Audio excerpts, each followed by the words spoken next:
핫한 IT 이슈들 짚어보는 이슈다 시간입니다. 요즘 코인 투자에 관심 많으실 텐데요. 5월 달 반토막이 났던 비트코인 같은 경우도 최근 꾸준히 상승하면서 투자자들의 눈길을 다시 사로잡고 있습니다. 이처럼 높은 관심을 끌고 있는 코인 시장에서도 네이버와 카카오가 맞붙고 있다고 하네요. 네이버와 카카오는 정말 경쟁을 안 하는 것이 없는 것 같은데요. 제 옆에 도움 말씀 주실 매경닷컴의 김용영 차장 나와 있습니다. 안녕하세요. 안녕하세요. 네, 비트코인 요즘에 이제 다시 좀 올라오는 분위기여서 뜨거운 관심을 받고 있는데, 그런데 비트코인 하면 대표적으로 이제 암호화폐가 꼽히고 있는데 카카오와 네이버에서 또 코인을 발행을 한다고요? 네, 맞습니다. 많은 분들이 이제 말씀하신 것처럼 코인이라고 하면 비트코인 그리고 네. 뭐 더 하나를 꼽자면 이더리움 이렇게 많이 생각을 하실 텐데요. 이 두 가상자산이 시가총액이나 거래량도 가장 높기 때문에 많은 분들에게 가장 익숙한 가상자산 그리고 암호화폐로 꼽을 수 있겠습니다. 하지만 카카오와 네이버도 사실 알게 모르게 코인 시장에 진출해 있고요. 그중에서도 특히 카카오가 국내에서는 좀 더 많이 알려져 있다고 할 수가 있겠습니다. 이 네이버는 이 코인 진출을 일본 관계사인 라인을 통해서 이 사업을 진행하고 있어서 국내보다는 오히려 일본에서 인지도가 더 높은 상태입니다.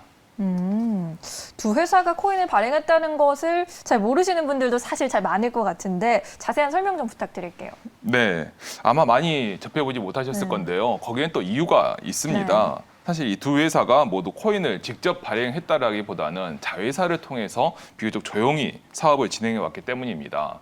이처럼 조용히 사업을 진행한 이유는 암호화폐 분야가 아직 법적 규제가 명확하지 않아서 이제 드러내놓고 사업하기가 좀 어렵기 때문인데요. 게다가 네이버와 카카오는 이제 현재 코스피에서 시가총액 각각 3위와 4위를 다투는 굉장히 큰 대기업입니다.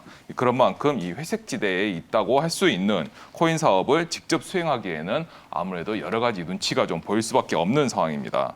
그래서 이제 코인 사업을 직접 하지 않고 자회사를 통해서 진행해 왔다고 볼 수가 있는데, 그 중에서 이제 카카오는 이제 그라운드 X라고 하는 자회사를 통해서 진행을 했고요. 그리고 네이버는 일본 관계사인 라인, 그 라인에서도 이제 라인의 자회사인 언체인과 언블락이라는 두 개의 회사를 통해서 블록체인과 암호화폐 사업을 진행하고 있습니다. 네. 그리고 이 회사들이 발행한 코인이 바로 이 그라운드 X가 클레이, 그리고 라인이 링크라고 할 수가 있습니다. 그렇게 말씀하시니까 클레이 같은 경우에는 좀 시중에 여러 네네. 매출을 통해서 접한 적이 있는 것 같은데 클레이가 카카오 쪽이군요. 네, 맞습니다. 그나마 두 주계 중에서도 이제 클레이는 비교적 최근에 여러 경로를 통해서 좀 접하신 분들이 좀 많으실 겁니다.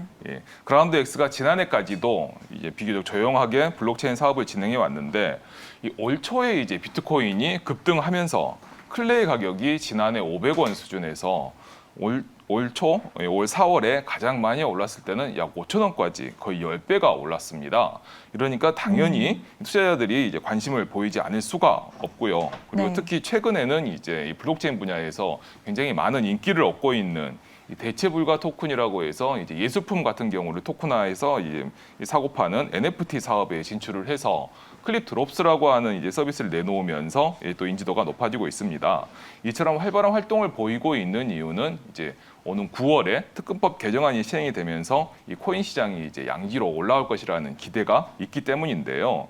여기에 또 별개로 지난 6월에는 전 세계 최대 가상자산 거래소인 바이낸스에 클레이가 상장이 됐어요. 이제 한국을 넘어서 이제 해외 시장까지 진출을 했다고 할 수가 있습니다. 특히 또 그리고 이번 주에는 아예 이제 클레이튼 2.0이라고 하는 내용을 이제 선언을 하고, 클레이튼의 운영권을 이제 기존 개발사인 그라운드 X가 모두 주도를 했는데요. 이것을 싱가포르에 위치한 클레이튼 재단으로 이제 운영권을 이전을 하고 이제 글로벌화를 적극 추진하고 있습니다. 그만큼 가상자산 분야에서의 인지도도 높아지고 있다고 볼 수가 있겠습니다. 네, 생각보다 정말 활발하게 이런 사업을 진행 중이었는데 네이버 쪽은 어떻습니까? 라인이라는 코인이요? 네, 라인이 발행하는 코인인 거죠. 네, 라인이 발행하는 이제 링크는 이제 다른 코인들과는 성격이 조금 다릅니다. 이 부분을 잘 살펴봐야 하는데요. 링크는 이제 라인의 사용자들에게 보상 개념으로 제공하는 이 포인트의 블록체인 기술을 적용을 해서 가상자산으로 만든 것이라고 볼 수가 있습니다. 그래서 이게 다른 코인들과는 좀 다르게 라인의 서비스를 사용해야만 링크를 얻을 수가 있습니다. 비트코인이나 이더리움 같은 경우는 시중에서 쉽게 사고 팔 수가 있지만 이 링크는 조금 다르거든요, 보면요. 그래서 이 사고 파는 것도 라인 이 직접 운영하는 거래소, 뭐 비트프론트라고 하는 거래소가 있고 비트맥스라는 거래소가 있는데 그 거래소에 가입을 해서만 이제 사고 팔 수가 있었습니다. 그래서 이제 비트코인, 이더리움 그리고 방금 말씀드린 클레이처럼 좀 이렇게 개방된 암호화폐라고 보기에는 좀 어려움이 있었었는데요. 네. 하지만 이제 최근 들어서 좀 상황이 많이 달라졌습니다.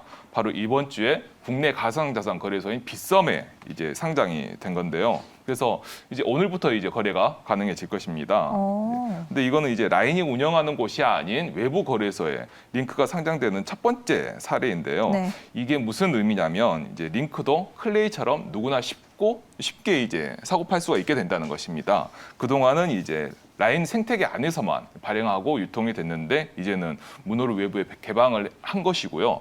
이제 개방을 한 만큼 이제 블록체인과 가상자산 사업에서 특히나 국내에서 더 많은 활발한 사업을 진행하겠다라는 것으로 볼 수가 있습니다. 네, 이렇게 들어보니까 네이버와 카카오 양사 모두 이전보다 본격적으로 이 코인 사업을 추진하려고 하는 의지가 돋보인다고 할 수 있겠습니다. 그런데 사실 투자자 입장에서 가장 궁금한 거는 이거예요. 클레이와 링크인데 투자 매력도로 따져봤을 때 어떤 코인이 더 투자하기에 매력적인가요? 사실 오늘 얘기의 핵심이겠죠. 예, 클레이와 링크 둘 중에 네. 어느 쪽이 더 과연 투자 매력도가 높을 것이냐. 이게 이제 관건인데요. 먼저 클레이와 링크 두 코인의 이제 가치 척도라고 할 수 있겠죠. 가치 척도를 보면은 사실상 카카오와 네이버 두 모회사라고 할 수가 있겠습니다. 하지만 모두가 많은 사람들이 다 알다시피 이 두 회사의 사업은 뭐라고 토를 달기가 어려울 만큼 탄탄한 상황이고 이 우열을 가리기도 사실 힘든 상황이죠. 그렇다고 하면은 이제 이 두 회사의 사업보다는 다른 관점에서 좀 살펴보는 게 의미가 있을 것 같은데요. 이 코인 시장에서는 이 수급 그리고 이제 유통이 굉장히 가격에 큰 영향을 미칩니다. 이 증권 시장과는 좀 다른 부분인데요.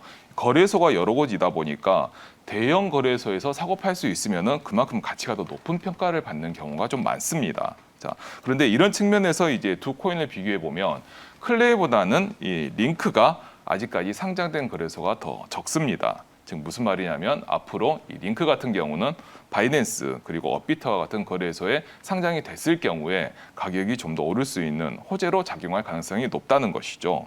그래서 이런 수급적인 측면에서 봤었을 때 두 코인 중에서 이 호재는 아무래도 링크 쪽이 좀 더 많이 남아 있다라고 할 수가 있고요. 네. 이 부분을 이제 투자하실 때 참고를 하시면 좋겠습니다. 네, 코인 시장에서도 네이버와 카카오 간 맞대결이 예고되고 있네요. 시가총액 3위와 4위의 싸움이 코인 시장에서도 재현될 수 있을지 지켜보도록 하겠습니다. 지금까지 이수다였습니다. 고맙습니다. 감사합니다.